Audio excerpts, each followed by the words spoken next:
Welcome to the Heroes of Reality podcast, a podcast about the game of life and the hero's journey we all experience. Let's jump in with our host, Dylan Watkins, as he introduces today's guest. Hello, young adventurers. Dylan here. On today's podcast, I interviewed Victor Bullara. He comes from World Class HR. In this conversation, we talked about his journey through the land of startups. He started in the dotcom phase in the early 2000s, where he was basically working with hundreds of people, and they had a dot-com burst, and he had to let go of hundreds of people. He goes through basically the stories of what does it take to level up the skills of a leader, an executive in startup land. What are the gremlins that go on in their brain? What is catabolic and anabolic energies? And what does it take to really get someone to want to change? How do we get leaders to understand the gaps that they have in their leadership? And then how do we use the community to reflect back who they are and the steps they need to go to level up their skills so they can be a better leader for their company? It was a beautiful conversation all around the topics of communication with your teams and startups. So without any further ado, I'd like to welcome Victor Bullara. Hey, Victor, welcome today, buddy. So glad you're here. Thank you. Glad we made it.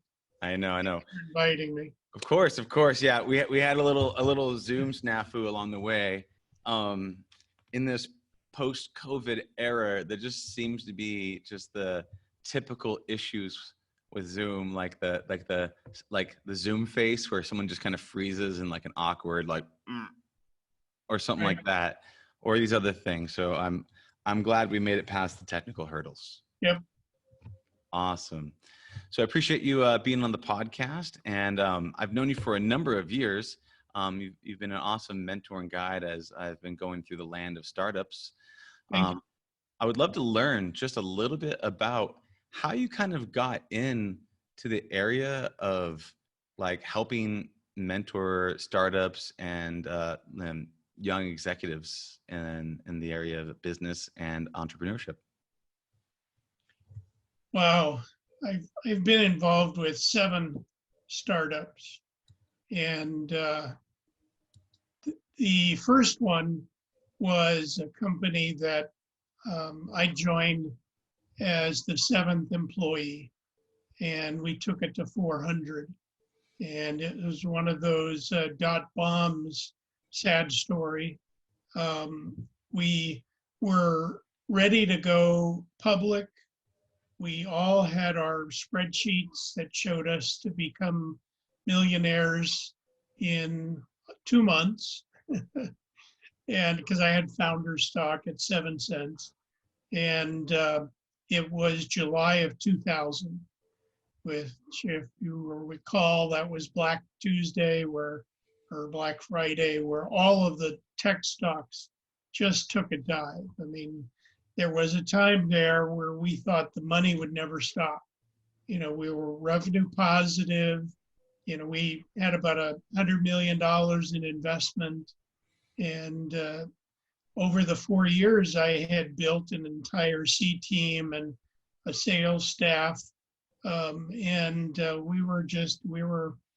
We created the whole concept of website development, where you could just create a Word doc and press a button and it would publish to the website, publish to the internet. So that's kind of ubiquitous now. Yeah. But this was in 1997. Wow. Well, that was really the start. And one of the senior VPs I had recruited after we, dried our eyes and said, okay, we'll chalk that up to experience. He invited me to help him build the U.S. sales team for a new software system. And that was part of a German company. So that was my first start to help build the infrastructure of a startup. Wow. What were you doing before that? Like, how did you just jumped into that? How did you get into like one of those, dot-com Billionaire Bus kind of systems? That seems kind of like a big place to take a leap. Well, I answered an ad in the Wall Street Journal back in the days, the 1996, where companies were actually putting the ads in. Prior to that, I mean, I kind of skipped over 19 years in consulting with big companies, big pharma, aerospace. So I had a very strong HR background. So I answered this ad in the Wall Street Journal, and it was funny. It would be what we call a tombstone ad. This VP of HR, VP of Sales, CFOs, like all these big titles. So I said, well, this company must really be big, right? So I go to meet with the CEO, and I open this door, and it's a server room, and it has 4 guys, and that was it. And that was the CEO style. Is well, he just would cast a wide net to see what he could catch, and from that point on, it took a while. We pivoted a couple of times. At one point, we thought, well, we'll sell internet service, and I realized that was ubiquitous. Everybody's offering that, and so we hit on this website development theme. One of the co-founders was a Lotus Notes super expert. So he had created the databases where all the data laid, and the concept of just press a button and publish is kind of what he created. That's very cool. And then so as that concept built, we built a sales team to go out and knock on doors on small businesses. But this was 96. I think Netscape had just launched, and the biggest challenge was companies saying, well, what's the internet? Why do I need to be there? It's ahead of the time. That is such an iconic, typical imagery when you see 4 dudes in a server room who are all C-suite levels with no one really below them. Right. What did it like? Let me ask you, what was the emotions like when the crash came, when the dotcom crash came, and then like how did you pick up those pieces, right? What were the emotion like, and what was the overall recovery process look like to recover from that kind of like that spiral? Sure. Well, you can just imagine, like I said, we thought the money would never stop. We had what do we have? 45,000 square feet of real estate, 2 offices, Aeon chairs. I mean, we really were the typical dotcom where we, had built an entire building. And so we were very excited.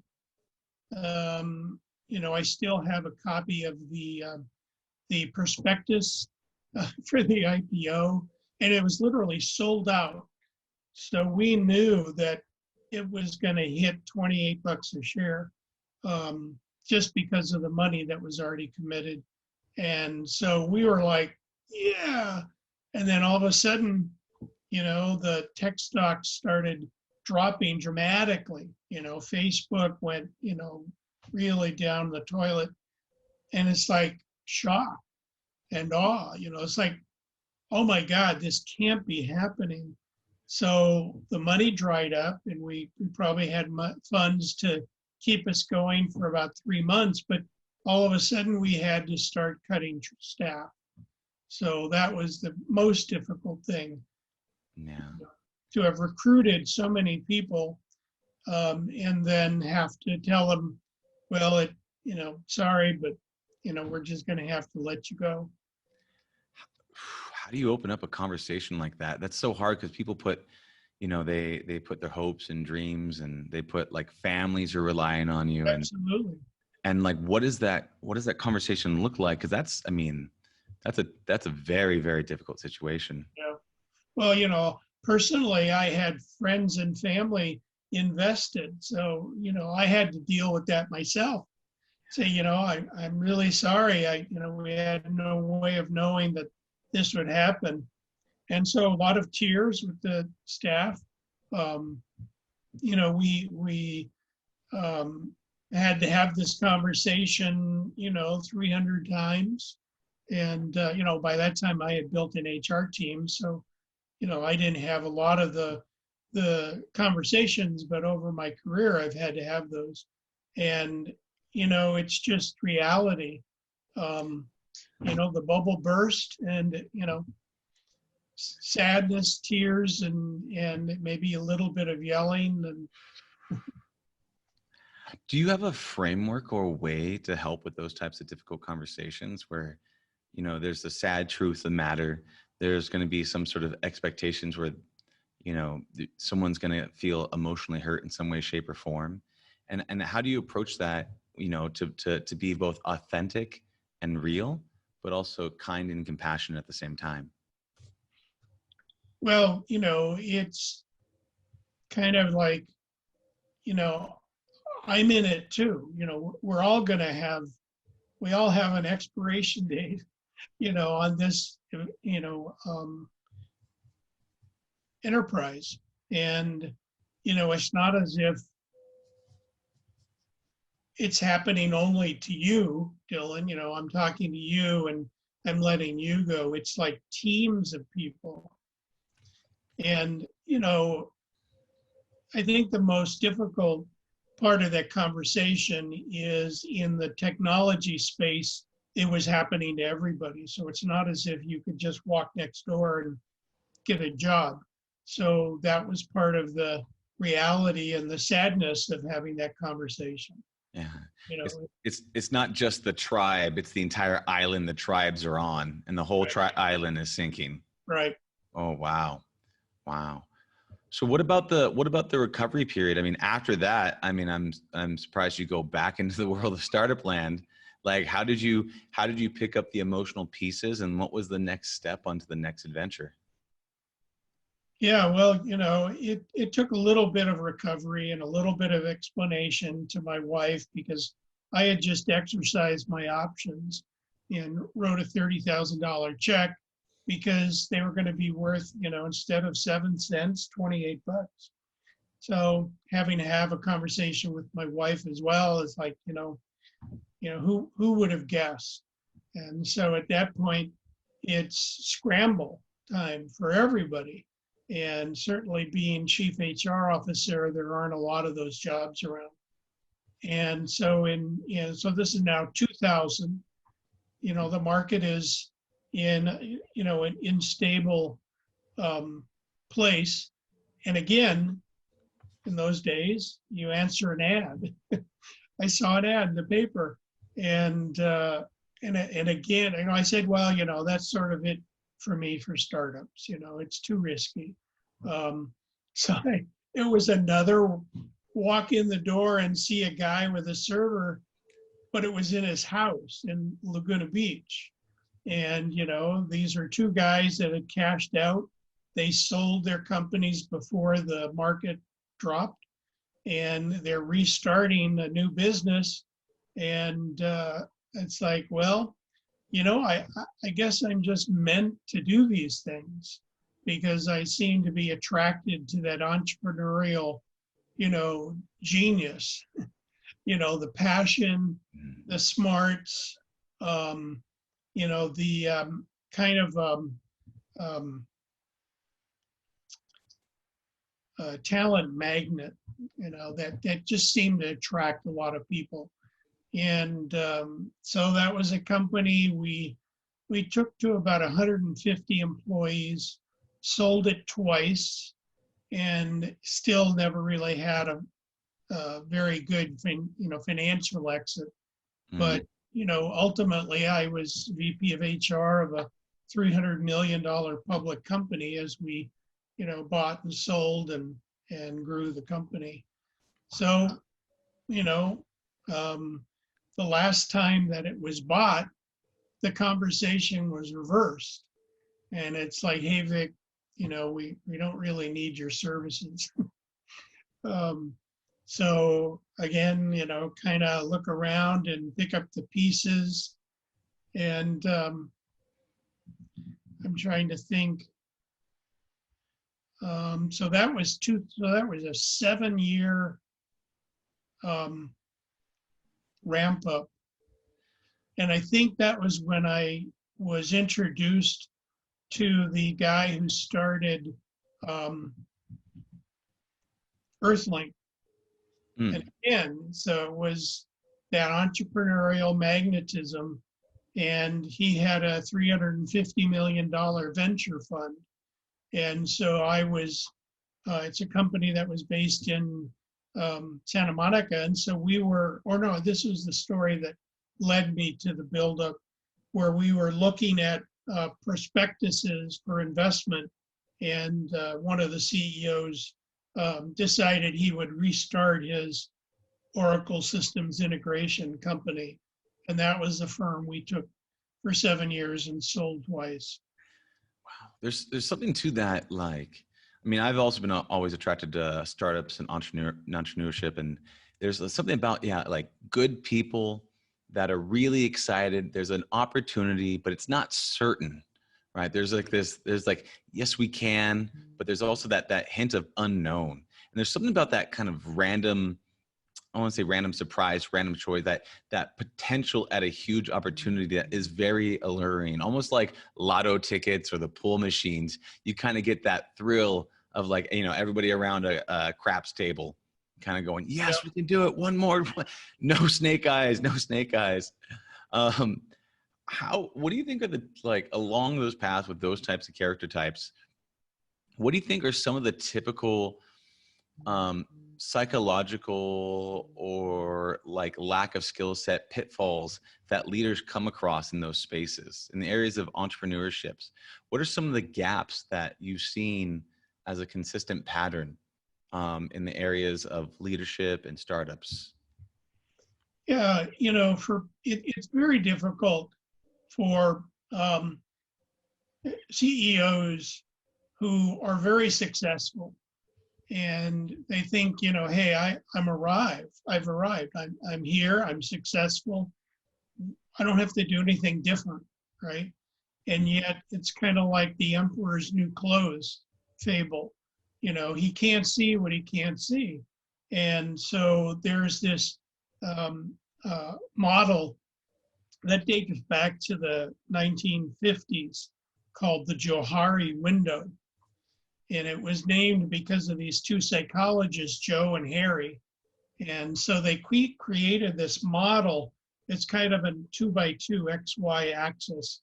So on one axis, it has to do with whether the person is known to others or unknown to others. And so those are, if it's known to others, but it's known to me, then that's something I keep very secret. I'm not going to let you in on that. I'm not going to let you, it's hidden. Mm-hmm. If it's known to others, but not known to me, then that's the unknown. And that's probably the hardest for me as an executive coach, advisor, to let people know that they're not wearing any clothes, going back to the emperor's new clothes. And they don't get it. They can't see it. And so as a coach, you try to chip away. For me, usually data does that.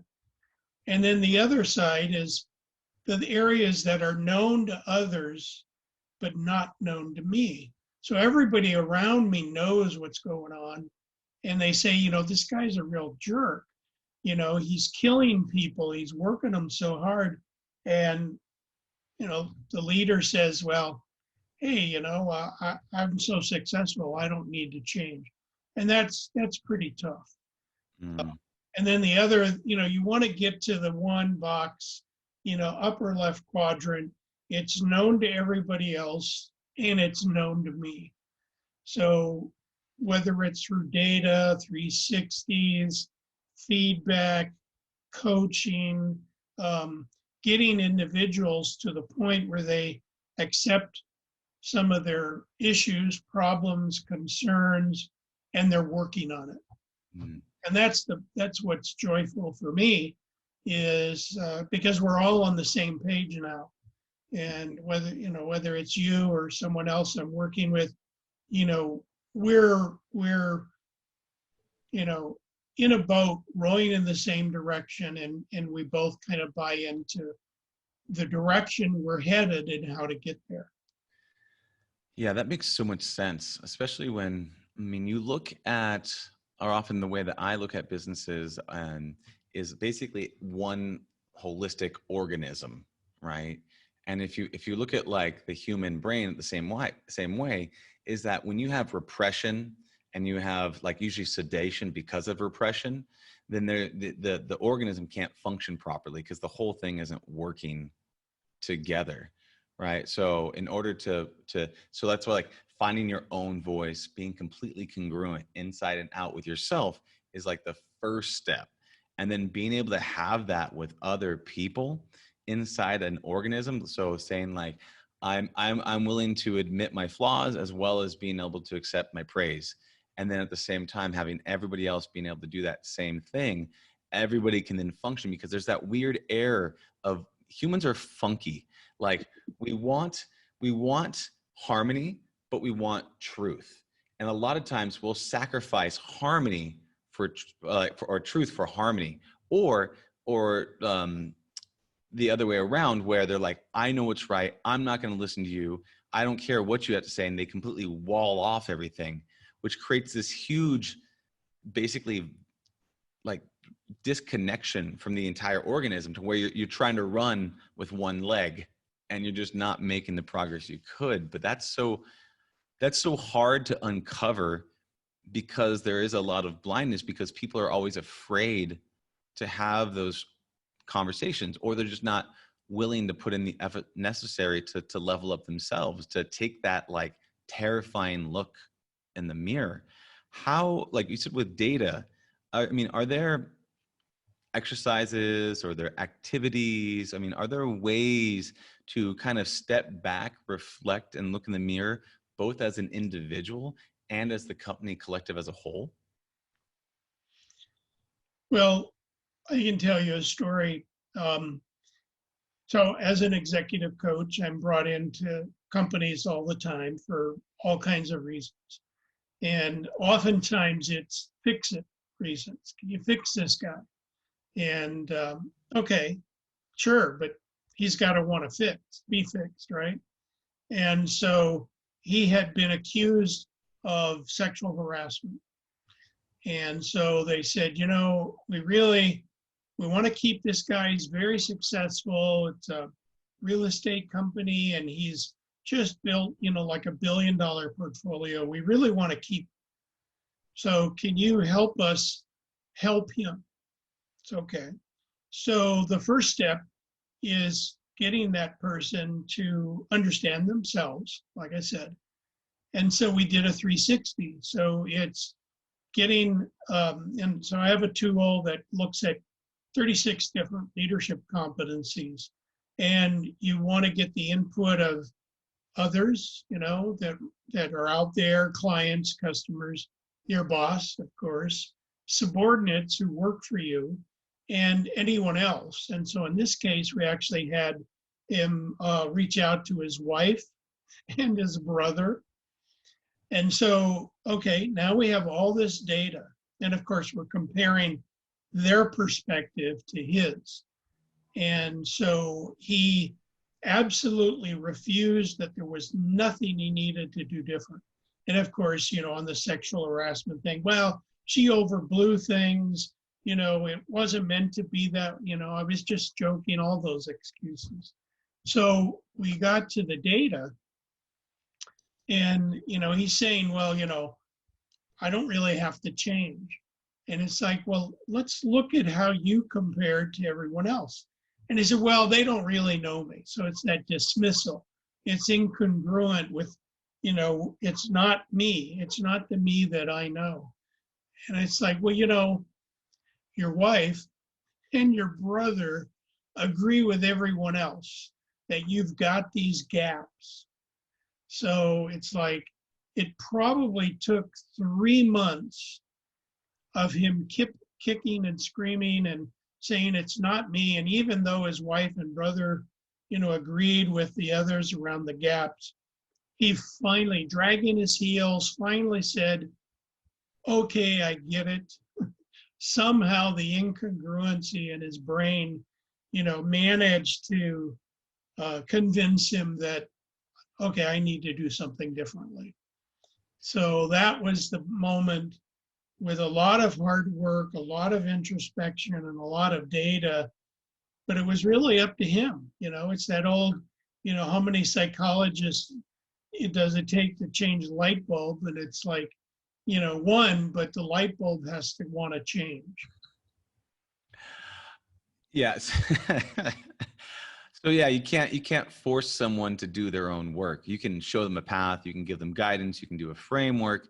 It's more than anything, it sounds like you're cultivating the desire of change, right? And that sounds like, but again, we have this inherent bias that what I'm currently doing, what I believe, what I think, the stories I tell myself, you have like this natural comfort in this one spot, whatever it is. And then being able to change that, you have to feel this like, I don't like the way I feel here to move. And it sounds like you just kind of like put a little bed of coals under him and said, do you want to stay here? Especially with the wife and the brother. Because after Right. that, you're saying your wife and your brother don't know you. Did he after that, so was there market improvements? Was there feedback from the people? Were you able to follow up? How do you find out that change was permanent, or that they're actually able to actually let go of that identity and step into the new one? Well, that's a great question. And ideally, in this model, that's something that you want to do. But we didn't have that as part of our program. And the sad tale is they wound up firing him anyway. And I always have that conversation. It's like, okay, you got to be honest with me. Well, I was brought in by the senior VP general counsel. So that's never a good thing. But I said, look, you got to tell me up front, are we looking to fire this guy? Or do you really want to keep him? No, we really want to keep him. He's really great. He's got all this talent. I said, well, that's important to know, because otherwise we're doing transition coaching. And that's something totally different. And so, but in this case, 2 months later, I circled back to the guy and said, well, they fired me, and I've gone on to other things. But ideally, that in the model, that would be the best way to validate the change. That you did all this work, and here's the fruits of your labor. All these people are now saying that they see the gap, diminishing. Yeah, and what you just mentioned there is I think one of the hardest things is separating the ego from the talent in a person that knows how good they are and feels like they can do anything because they have so much talent that they don't have to improve their personality because they have the talent. And I forget what it was. I think it was Trillionaire Coach that called it. It was like something like temperate talent or something. I can't think of the name of it, but there's a like impetuous talent or something like that, where you have these people who are they make the company great, but they create an energy that basically ostracizes everybody around them. Sure.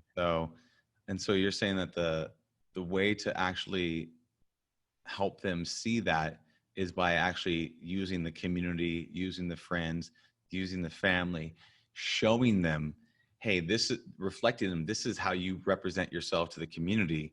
Are you willing to change? And then they do, or they don't, or other people have predispositions, biases. How do you have the people, like with the people that are already upset, how do you get rid of that smell? Like, how do you let go? How do you get people to say, look, this is Bob. Bob has turned a new leaf. And instead of saying, okay, we're going to fire him anyways, how do you let go of that predisposition? Is there any way to kind of do a collective reset with him, a way to do forgiveness versus just like, having them attempt to change, and then any small error now comes a landslide of history that comes along with that? Is there a way to reflect that back to the community that allows the community to forgive? Yeah, that's a real difficult scenario, it's all about trust.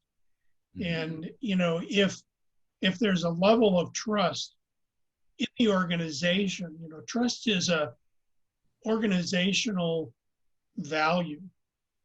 And oftentimes when I come into companies and they want to do a 360, it's like, well, how would you value the level of trust? Because if people don't trust the organization, the data you get back is unreliable. And so I often will say, if you can't validate that level of trust, then I would recommend that we not do 360. We might do a few interviews, but I wouldn't recommend it because you're going to get unreliable data. I think with Bob, with this guy, it's helping him have conversations with the people, not necessarily the person he harmed, although that's got to be one of the conversations, but being vulnerable and asking for help and say, you know what, I understand, that I've done some things that have made you uncomfortable or that you've heard about, and I just want you to know that I'm here to change, and I'm asking for feedback. I want you to tell me if you see that old guy pop up, that you remind me. Maybe we have a safe word, so people can, tap Bob in the shoulder and say, Bob, you're getting a bit abusive. And, my coaching of Bob is, okay, Bob, there's two parts of feedback. You got to ask for it, and then you got to act on it. And you got to do both. And you've got to be willing to act on it, because otherwise trust breaks down again. And people say, well, Bob's not ever going to change. He gets all this feedback and it's the same old Bob. Yeah. No, that's so powerful. I mean, what you said right there was this, it was, in my mind, I was thinking about asking you, like, how do you create that mindset for vulnerability and stepping into that situation that you just mentioned? Because, like, really what you just said there was super powerful of, hey, I'm trying to get better. Please help me get better. If you see me going back to what I was, please remind me as an external reference. Because I kind of feel the same way I feel, and occasionally this happens with, like, people in power, very attractive people, or like very rich people, is that there's no external points of reference, right? They just kind of spin off and nobody ever checks them because everyone's afraid to be dismissed by them, dismissed by that power, whether it's a movie star or a very attractive person or someone rich. And so they kind of spin off and they go into Crazyville because nobody's willing to check them. And that mindset, like, is there a way, like a daily reminder to keep that mindset, that openness of vulnerability? How do you embody that mindset of being open and being collaborative and really putting yourself out there, because it's a combination of open heart, but also knowing that someone can come at it and that's going to be part of that ego damage. Well, it's hard for me to say because I'm none of those three. And I've worked with a lot of people who have it all. And again, it's back to that emperor's new clothes. No one is willing to tell him that, the clothes he bought, they're invisible. Is what the tailor convinced him of, the fable. And he believes it. And no one wants to tell him because of that, the power, the influence, the threat of recrimination. And so going back to Bob, with Bob, it's kind of, okay, Bob, let's try a dry run of this. I want you to approach me and ask for feedback. And okay, now that I've given you feedback, I want you to practice these words. thank you. I appreciate it. And I want you to write down the feedback. And then we're going to have another conversation where we talk about what was the feedback, what did it tell you, and what are you going to do differently? And okay, Bob, let's have another dry run at this. I want you to talk to me as if I'm that person who just gave you that feedback. And so it's, like you said, daily check-ins, reminders, but, for me and my coaching hat, it's let's practice that in a safe environment. But it all goes back to trust. If people aren't willing to give Bob a second chance, if they don't trust him, so I would, in the best scenario, circle back to all those other people and say, how is Bob doing? What is your perception of this? Because Bob says, well, I met with all my people and I've had all these conversations, and it's like, okay, cool. So let me check with everybody else and they, oh yeah, Bob talked to us all, but it was the same old powerful Bob, He wants us to change. He doesn't want to change. Yep. And so it's, again, you need that kind of like dungeon map view where you can basically overlook everything and be, okay, is Bob playing well with others? Are others playing well with Bob? And then knowing that there's going to be repeated check-ins to make sure that they're in alignment, moving together as a collaborative front versus that dismissal, that denial, the old patterns, rehabits, and formations, all those things. So I see what you're saying, but it really takes a lot of effort to regrind those new patterns. What you're saying, those dry rooms, a safe place for a difficult conversation.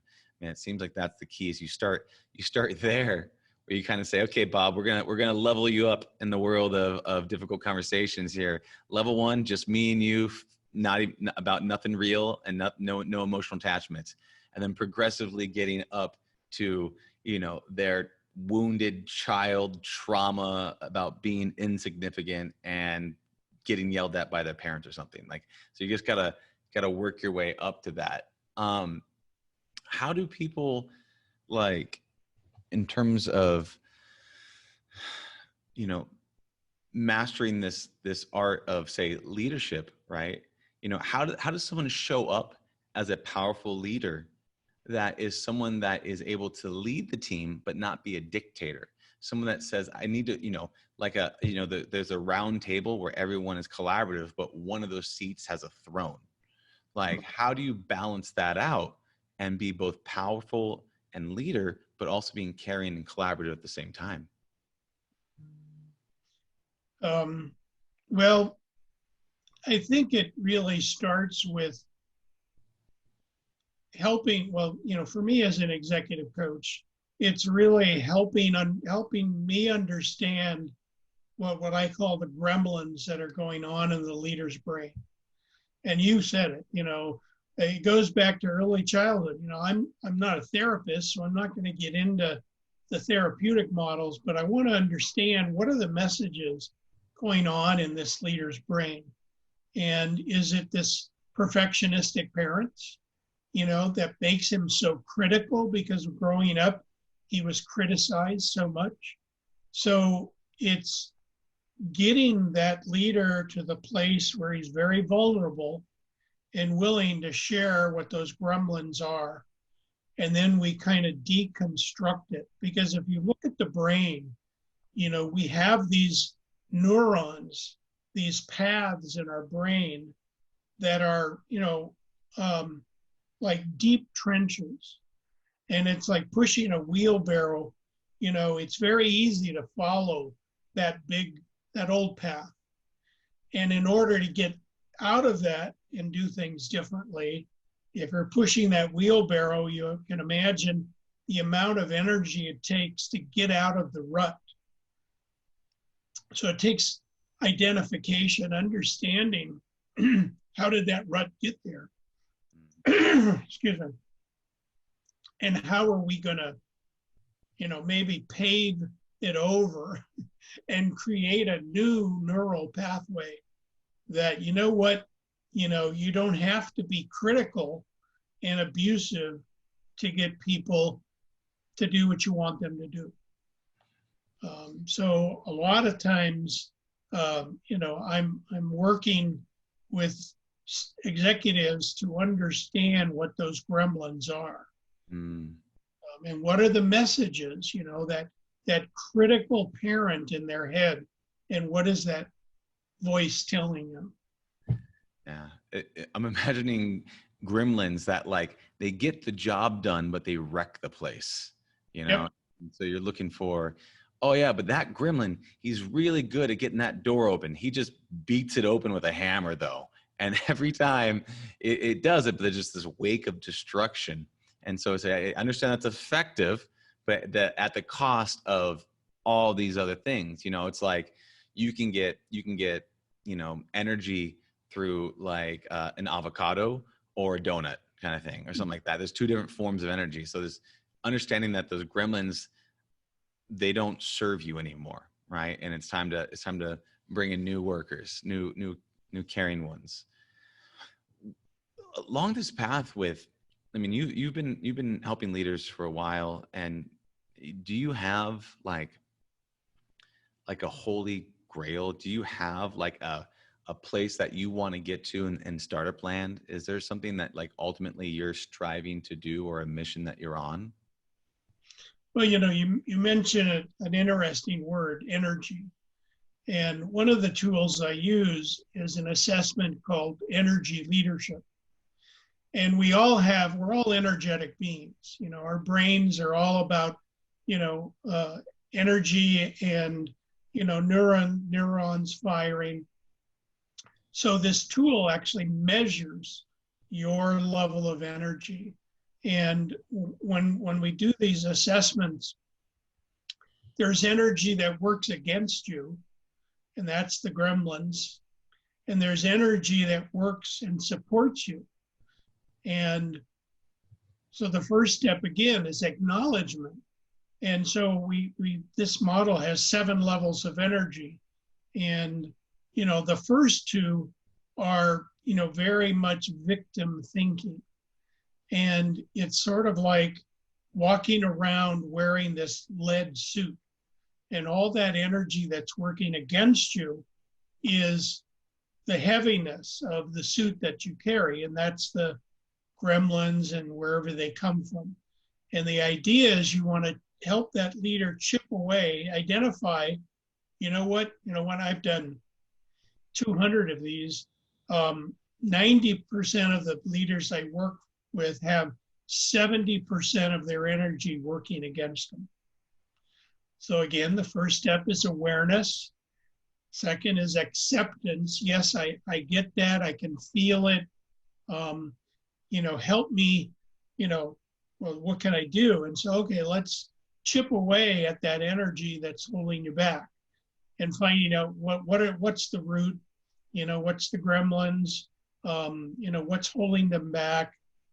And so that they can then move up to the point where the energy is supporting and helping them.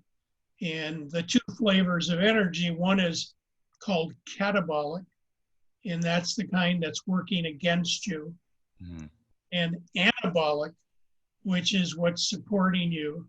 And, you can think of, when used appropriately, anabolic steroids can help build tissue mass, but it can also, put you in a bad place health-wise. So you got to balance it.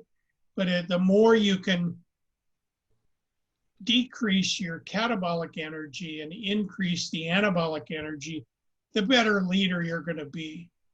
And so the model is, win-lose. So at the catabolic level, it's like, I lose. And then you move up and it's like, well, I win, but you lose. And that's the person you said that kicks down the door or succeeds and leaves a wake of dead bodies behind them. Mm. And so as we chip away with that, again, with that at the catabolic energy, we get to the point where they realize that it's not about winning, it's about everyone winning. So you get to this win-win place, and then it's, I don't really need to win, but I want you to win. So that's kind of maybe a level 6. So we've now kind of moved up that ladder. That's so powerful. I mean, if you look at all the great, I mean, it's funny because like that going up things going from like the scarcity to abundance to like, prosperity of, look, I'm already successful. I want you to be successful. I'm just here for you. And, at the same time, you're the one that needs to do it, but I'm here to support you. That energy is so powerful because then you feel like someone is giving you a gift of their time. Someone is like, and you feel almost like a natural reciprocation to want to live up to those standards and those energy levels that are being invested in you as the person that is basically more or less being powered leveled through the game, right? And so you have some high level guy or woman who's basically helping, someone get up those ranks, but you've got to do the work. That's so powerful.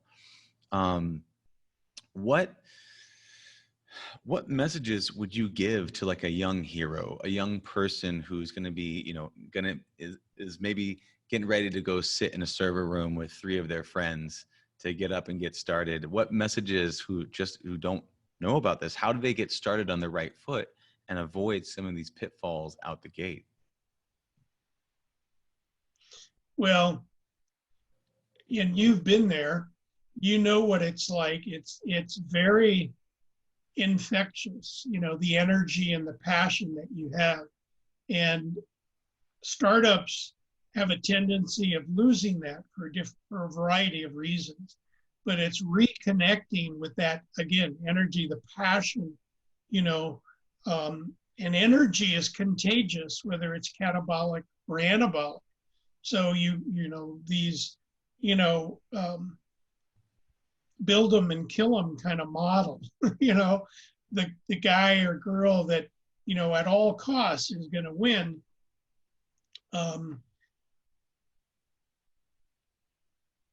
That model isn't where they were way back when. So it's getting them to realize that, you got to share power.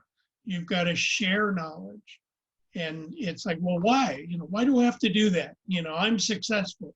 It's mine. I've earned it. And so, again, chipping away at that and saying, well, you could do that. Let's explore what the implications of that are. You're not going to be you want to be the Pied Piper of talent. You want to be able to lead in a way that people would give anything to be part of your team. And some of that is the stories you tell and the images.